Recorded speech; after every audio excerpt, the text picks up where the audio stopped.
इगतपुरी नगर परिषद सार्वजनिक निवडणूक 2025च्या पार्श्वभूमीवर आज एक महत्त्वपूर्ण राजकीय हालचाल झाली आहे। इगतपुरीच्या प्रतिष्ठित आणि कार्यक्षम माजी नगराध्यक्ष फिरोजभाई पठाण यांनी नगरसेवक पदासाठी अधिकृत उमेदवारी अर्ज दाखल केलाय।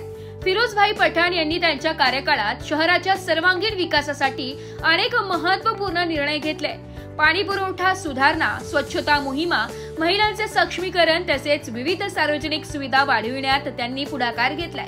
नागरिकांशी थेट संवाद साधत त्यांच्या समस्या त्वरित सोडविण्याची कार्यशैली त्यांनी कायम ठेवली आहे। नगराध्यक्ष पद भूषविल्यानंतर पुन्हा नगरसेवक म्हणून जनतेची सेवा करण्याचा निर्णय घेताना त्यांनी शहराच्या विकासासाठी पद महत्त्वाचे नसते, सेवा महत्त्वाची असते असे स्पष्ट मत मांडले असल्याचं समर्थकांनी सांगितले।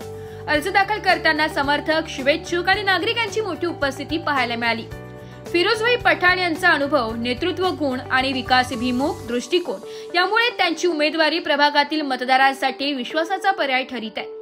इगतपुरीतील आगामी निवडणूक अधिक रंगतदार बनवत फिरोजभाई पठाण यांनी पुन्हा एकदा जनसेवेसाठी पुढाकार घेतल्याने स्थानिक राजकारणात नवा उत्साह निर्माण झालाय। येत्या काही दिवसात प्रचार मोहीम अधिक जोमाने सुरू होणार असून नागरिकांचा प्रतिसाद काय मिळतो याकडे सर्वांचं लक्ष लागलंय। नमस्कार, नाशिक लोकशाही न्यूज मध्ये सर्व प्रेक्षकांचे स्वागत। तर आपण आलेलो आहोत इगतपुरी येथे। तर आपल्या सोबत आहे माजी नगराध्यक्ष फिरोजभाई पठाण यांनी इगतपुरीचा विकास केलेलाच आहे व त्यांचे नाव देखील इथे गाजलेलं आहे। तर यापुढे देखील ते असेच काम करणार आहेत। तर यांच्या मागचे कारण आणि प्रमुख नेतृत्व म्हणून ते आज कार्य करत आहेत। तर आपण बघून घेऊया की त्यांनी इथून मागे जो केलेला विकास आहे त्यांच्याकडूनच ती अधिक माहिती जाणून घेऊया।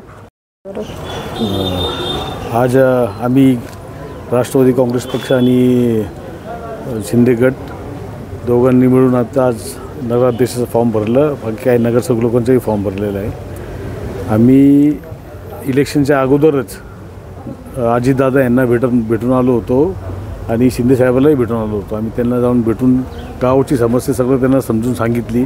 आमच्या गावात काय काय समस्या आहे, रस्त्या पाण्याची ते तर आहेच जे काय आहे, पण रोजगार नाही आहे, इथं चांगलं हॉस्पिटल नाही आहे, शिक्षणासाठी महाविद्यालय चांगलं नाही आहे, लोकांना सगळं गाव सोडून बाहेर जावं लागतं। आम्ही त्यांना ही सगळी गोष्ट सूचना त्यांना देऊन आलेलो आहे। त्यांनी सांगितलेलं आम्हाला की आम्ही इलेक्शननंतर तुम्ही जर सत्ता घेऊन आली तर आम्ही तुम्हाला गावासाठी 1 पटीने 10 पट निधी देऊ आणि कामं करू।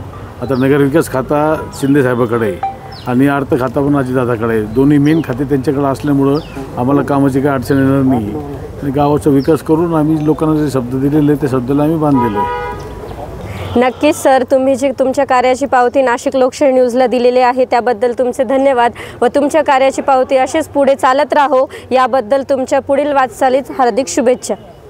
ब्युरो रिपोर्ट, नाशिक लोकशाही न्यूज, नाशिक।